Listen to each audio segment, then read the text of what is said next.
it's funny because it's going to UC Riverside. It wasn't that I was getting away that far because I could come back and visit, but I'm like, I'm leaving here and I'm never coming back. And then I'd bring my friends, my college roommates. They're like, this is cool. Oh my God, the mountains, the desert. I can't believe you grew up here. And I'd see it through their eyes. This is the Desert Lady Diaries podcast, 30-minute conversations with women who have found their home in the Mojave Desert. I'm Dawn Davis, and this is episode 128. Find out more about the podcast at desertladydiaries.com or engage with guests, listeners, and me on Facebook and Instagram at Desert Lady Diaries. Rosa was 6 years old when her family came to the desert from Waterbury, Connecticut. She's a graduate of Yucca Valley High School, UC Riverside, and attended the California School of Culinary Arts Cordon Bleu in Pasadena. Rosa left the desert for college and didn't look back until returning in 2004. Rosa speaks 4 languages, and her greatest joys are cooking and salsa dancing in Joshua Tree. Rosa and business partner Marilee Couchon will soon open Roadrunner Grab and Go next to the Joshua Tree National Park Visitor Center, a space which was formerly occupied by the Park Rock Cafe, ironically, the very place Rosa worked when she returned to the desert in 2004. Welcome to the podcast. Hi, Dawn. I want to be here. I'm glad. So talk to me about coming to the desert. My question usually is, what was your first experience with desert? And your first experience with desert was as a 6-year-old moving from the East Coast to the West Coast. Do you remember much of what that was like? Gosh, not really. I more so remember just a drastic change in weather because it was so cold and there was snow in Connecticut and then just being so hot here. So I remember that. I think that's mainly my first memories is adjusting to that.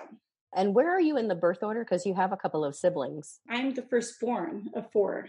I have 3 younger sisters. Okay. So they probably really don't have any memories of even Connecticut. Maybe Carmela, she's 13 months younger than I am. So she might have some memories of Connecticut. And we used to go back and visit my Tia Camila, my Aunt Carmela. So there's memories because we would go back to visit from time to time. But the other 2, Maria and Jacqueline, I don't think so much, no. Were you all born in Connecticut? Oh, just Carmela and I were born in Connecticut. The other 2 were born, I believe, at Desert Regional in Palm Springs. As a 6-year-old and a teenager eventually, what was it like growing up here in the desert? Well, it's such a different world. Back then, first of all, it was kind of hard in a way for me because being Italian American with my identity too, because growing up, I spoke dialect with my grandmother. Kind of my first language was really Sicilian and Napolitano dialects. And then I went to school and was learning English. So it was finding my identity, as an Italian American and an American and language too. So that was a challenge for me. But I went to Yucca Valley Elementary School back in the day. And then eventually I actually was the first graduating class of La Contenta. So back then the junior high was part of the high school. And then once they built La Contenta, so I did 7th grade as part of Yucca Valley High School. And then they opened La Contenta. And so we were the first graduating class at La Contenta. Then we went back to Yucca Valley High School. Just different. We're hiking and I played volleyball and going on trips to Barstow and also remembering too how the rivalry between Twin Palms and Yucca Valley and just how we thought we were so much better than they were. And I guess we still do, right? Is that Battle of the Bell? Yeah. Yeah. So growing up, there's all that fun stuff. So when you were in school, I talked to a couple of people doing the podcast that grew up here, and they said that there were a number of times when they would go into the park for like school trips and things like that. Do you remember any of those things? You know what? I remember taking volleyball pictures there. It might have been one of my first times ever going in the park, is that we had our volleyball photos done there. And that might have been my very first time. That was my first memory. And then going there just as I got older, and it's kind of funny because I was so terrified of snakes. And now I'm taking pictures and going, oh, look at that rattlesnake. It's great. And back then I heard a lizard. I'd freak out thinking it was a rattlesnake. And so I've changed a lot. But those are my memories. And we didn't call it the national park. We called it the monument. That was a big thing. It wasn't the national park. So that's the first memories of the park. Did your family spend any time in there? Like as a family, did you pack up a picnic, say, and go in for the day and hike around or anything? Mainly if we had visitors, if we had friends or family visiting, we would drive in and always do Barker Dam and Keys View were the two main ones that we would do. Can you talk about just the general sense of the town as far as the shopping that was available at that time, or, some of the things that are not any longer here or that have moved around? A lot of people that are new like to kind of hear about that stuff. Like they're like, oh yeah, we never had the Walmart. It was this Kmart, which was over by I think where the Harbor Freight and that is now. No, Kmart, it was, where was it? It was where the Kmart changed a few times. Now I'm trying to remember. Actually it was there, but to the right. But then it moved. No, I'm trying to think. I think it's more where the gym was. See, everything's changed so much, I can't even remember at this point. But actually, it's funny, is Carmela, one of her first jobs while I was in college coming back to visit, she was working at Kmart. So that's kind of funny. So I'm like, where was it? And so when I'd come visit, I'd visit her at Kmart to see her while she's working. Tell me about that, because we talked a little bit yesterday about the fact that you couldn't wait to leave the desert once you were old enough to do so. So what was your thought process in that? And let's talk a little bit about when that actually happened. What all happened after leaving? Well, what's funny is we can't wait to get out. Like, I got to get out. I'm 17. I want to see the world. I just want to get out. And it's funny because going to UC Riverside, it wasn't that I was getting away that far, because I could come back and visit. But I'm like, I'm leaving here and I'm never coming back. And then I'd bring my friends, my college roommates. And they're like, this is cool. Oh my God, the mountains, the desert. I can't believe you grew up here. And I'd see it through their eyes and go, you're right. This is pretty cool. I'm really lucky that I lived here. As much as I'm like small town, no diversity. I was seeking diversity because I felt that, as an Italian, I'm diverse, but then there wasn't much diversity back then. It's actually funny is some of my best friends were Helen Sable, Michael Sable, who did landscaping. His daughter is half Korean, half American. And then I was always finding the people, Amanda Cox. Now it was Mandy Epperly. She's half Japanese and half American. So I realized looking back at some of my closest friends, they were diverse culturally. And I felt like I am diverse. I'm Italian. And I was seeking that. I felt like that was what was missing back then. We were just not diverse at all. But it was funny how I was seeking out those friendships because I felt like they understood growing up in a family of immigrants. Exactly. You could identify with each other because you were having a similar experience.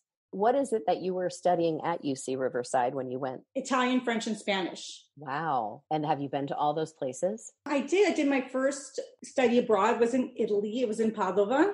And then a year after that, I did a work abroad program. So I was working in banking. The first job was in Switzerland in a bank called Banque Migo. I was working like back end stuff, which was great. It was so great because it was hard because here I am. I have I think it was a 2-month job in Switzerland, in Geneva. And, it wasn't just like a study abroad program that this was actually, I'm having a job and I'm working there. It was exciting. It was great. And then the following summer, I got a job as a foreign exchange teller in Bordeaux. And again, amazing experiences. Yeah. And then of other countries too in the process, but those stories are separate. There's so many stories. Can you name off a couple of the other places that you've been or visited? Or I was a high school teacher and we did an exchange. There was it's like Habitat for Humanity where that school would have students go to San Jose and do like a kind of a Habitat for Humanity, do some kind of community service. And then I took a group of students to Tacuarembó in Uruguay. And we did actually like build homes. And it was winter there. So it was really cold. But it was exciting. It was really exciting to be there and to take these kids. And these were very privileged kids. So it was fun having them. I mean, they were so great. They were so great helping the people build houses from the ground up. It was an amazing experience. Wow. Where did you find your love of salsa dancing? Actually, it's funny. Somebody that I went to high school with, Helen Sable and I, were hanging out at the beach. And we heard the music. And it was on Santa Monica Pier, and this place no longer exists. And for our salsa community, it's just sad because it's just good memories. So we heard the music and it just kind of brought us there. And on Sundays they had a salsa lesson, and right there on the pier, now I think it's Bubba Shrimp Company or something, one of those, a chain. But they would give you, I think it was $5 to get in. You got a lesson in the beginning and then salsa dancing until late at night. And we both were like, heck, let's do it. And the addiction started. I just got hooked. I don't think Helen didn't really, she would go with me, but she didn't get hooked like I did. At that point, I'm basically there every Sunday. I just got hooked and I love it. What do you think it is about that dancing that has attracted you to it so much? The music. I love the music. It's the music. And I just love it. And I love that kind of style of dancing as well. And I ended up learning also like cha-cha, merengue, bachata, cumbia, but definitely salsa and cha-cha, I think, are like my favorite. And right now, bachata is getting very trendy, and it pisses us off. Us old school salsa dancers are like, gosh, darn it, really another bachata song? And it's hard because it's shifting. Like that's more trendy now, but we still like the Celia Cruz, and we're just into the old school salsa. Do you have a place that you go down the hill, I think, to dance? They were just starting to do social dancing down the hill in downtown Palm Springs before coronavirus hit. And I also had a plan with Rolo and Terry for Art Trap to do Wednesday nights, to do lessons in dancing, because the goal was to try and get that started here because there's lots of interest. And even the week of Pride, Tanya Hamidi and I did a free lesson, and we barely advertised it. And I thought, oh, who's going to come? And actually a lot of people showed up. So there's definitely an interest. That's something I've always said. I'm like, that's what's missing from LA. I want a salsa dance. And so that's definitely something that's always been in my heart.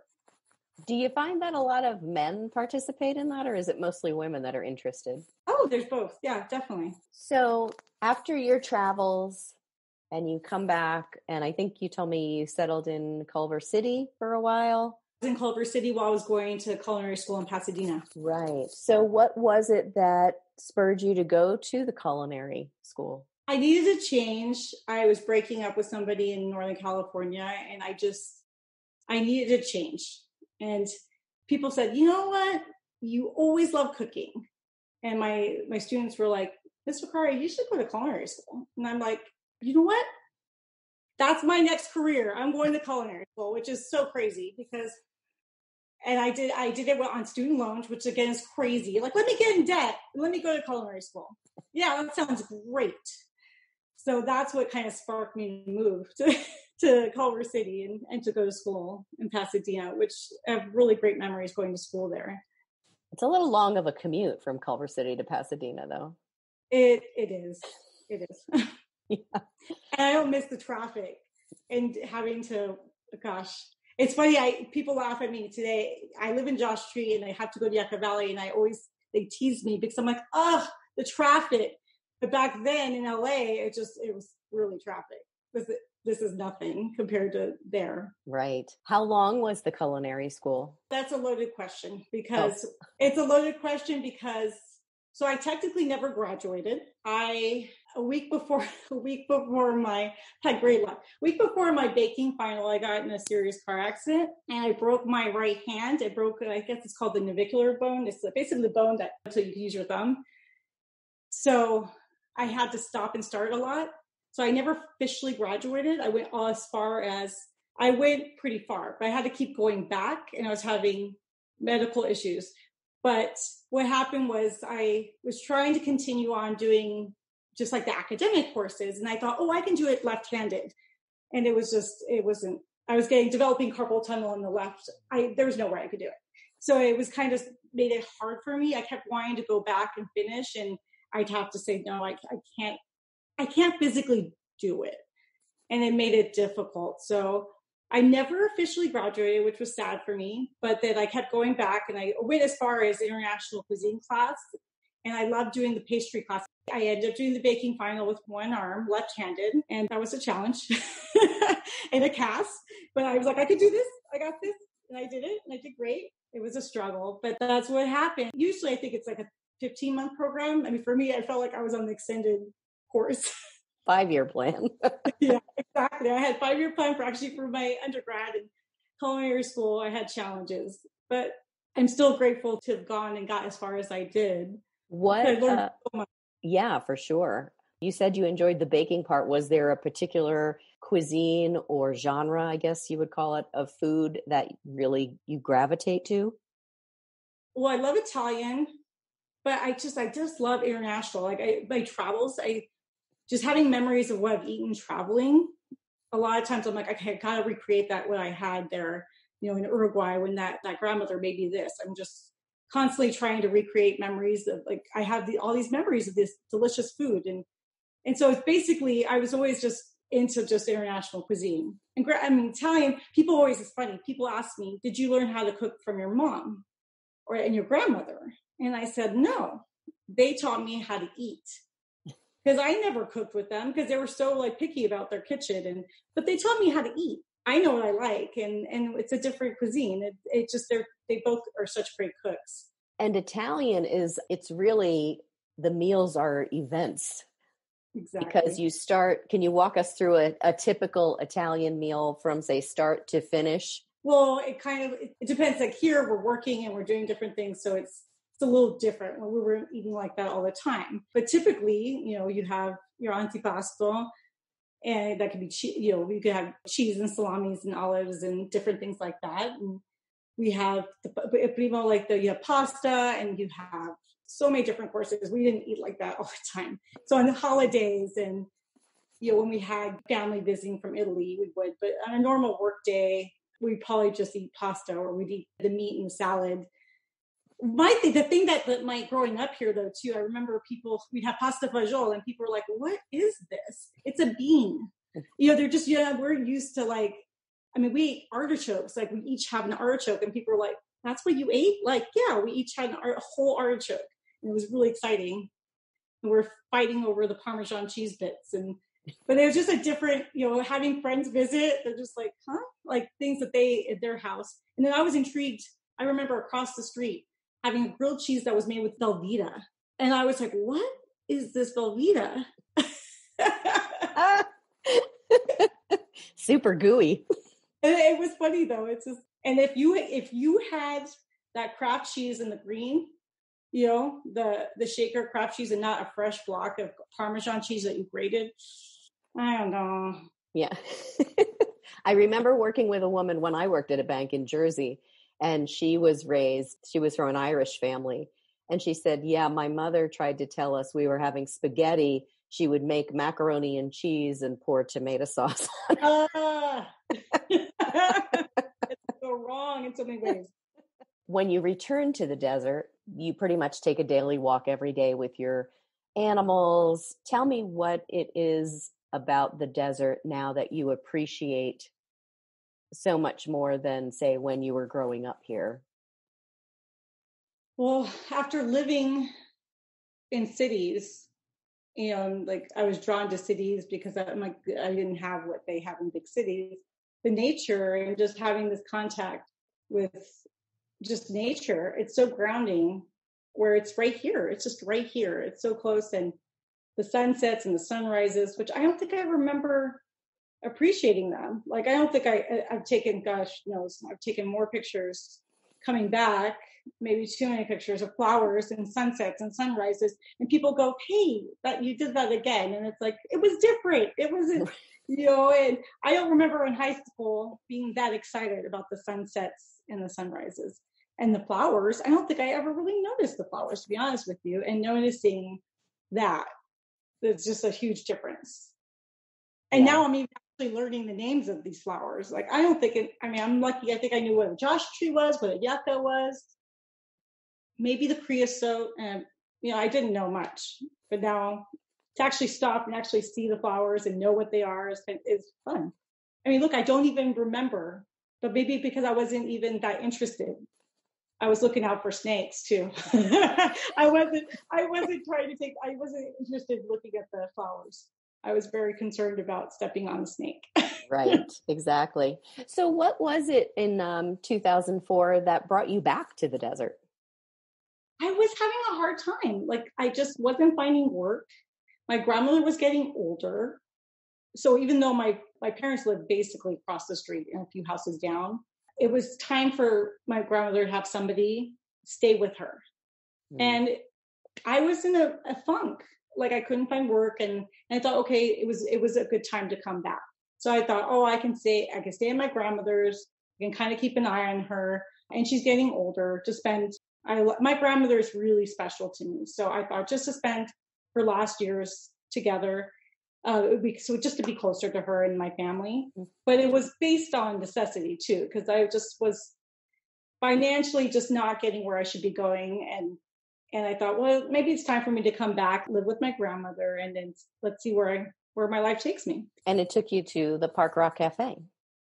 It took me to the Park Rock Cafe because I said I want to cook. I don't even know how I got there, like what referral or anything, but I started working there, and I said I want to cook in Joshua Tree. And that was the thing. I'm like, I want to cook in Joshua Tree. And so I started working there. And how amazing now that you'll be opening your own place in the same location. I know, it's crazy. I still can't believe it. It's happening fast. I still can't believe we're doing it. I'm excited. I imagine that it's hard to be in a place where we are right now, where we're having this health crisis happening, and you're on the verge of opening the doors of what would you call it, deli, if you will? Grab and go deli. Right, but you can't because we've got this health crisis happening. Plus, you probably had some things to go through with the county. So how is that all feeling for you right now? Are you like chomping at the bit to get going? A little bit, but we're getting there. I feel like we're getting there.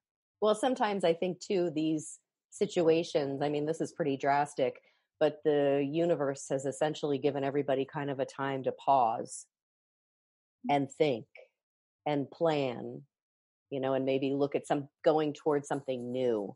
So it's a cliche that everything happens for a reason, but I think sometimes it really does. We had to compete to actually get the space. It's amazing that our concept is actually perfect we didn't want seating. We wanted to be grab and go.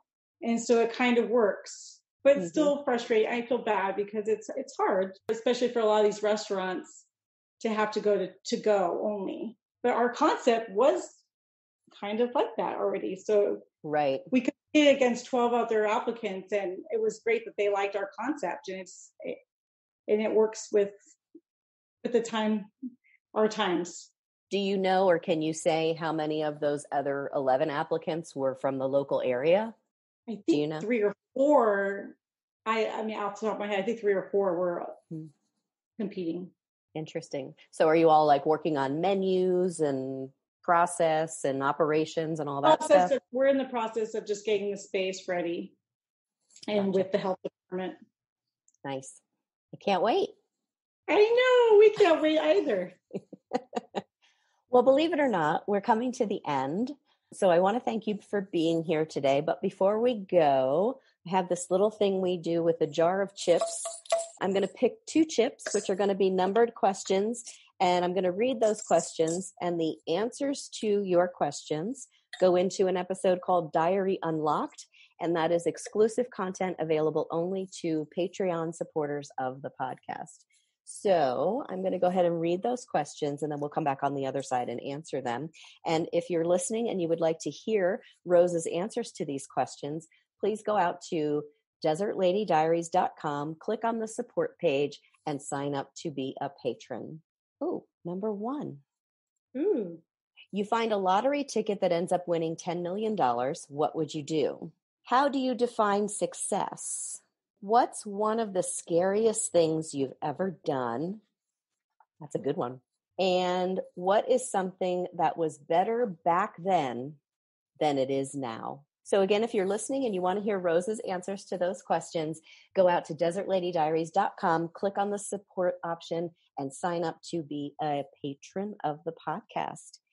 Thanks again for being here today. I really appreciate you taking the time and working through these technical glitches with my new recording system. It's an honor. Thank you for asking. Glad to have you. I've got a shout out to new Patreon supporters Trent and Juanita from Ontario, not California, Canada. Thank you so much for supporting the podcast, you two. It really means so much. I also have shout outs for Sophie G, Hope T, and Tracy S. Thank you so much for signing up for the new episode newsletter. I appreciate you and hope that you are enjoying the podcast. So it seems I found a way to record the podcast through Zoom conferencing. And I hope you agree the audio sounds better. Though for me, it sounds a little stilted because I need to wait until the guest stops talking before I start talking and vice versa. If we both talk at the same time, it basically cancels out everything we said. So I'm trying to be really careful about letting them finish their sentences so that then I can jump in with the next question and we don't miss any of their response. And because of voiceover, my ear is pretty tuned in to audio, and to me, it sounds a little boxy, but it definitely sounds better than the last two interviews. Unfortunately, it records as a movie because I'm recording both of us on camera as well as the audio, just for facial reactions and recognition as we have our conversation. So it records in a movie file, and I need to convert it to an audio file. And the only way that I found so far to convert that movie to audio only is through a pay-to-play converter. So I'm in search of a free or less costly alternative. So if you're listening and you have some suggestions, send them to desertladydiaries@gmail.com. I'm all ears. Many of the free converters that I did find have a limit on the megabytes that you can convert at no cost. And a typical episode of this podcast is 4 times the size of the free option that they have for you. So this is exactly the type of thing that having patrons and donors is so important to me. So if you are supporting the podcast financially, I want you to know how much I appreciate you.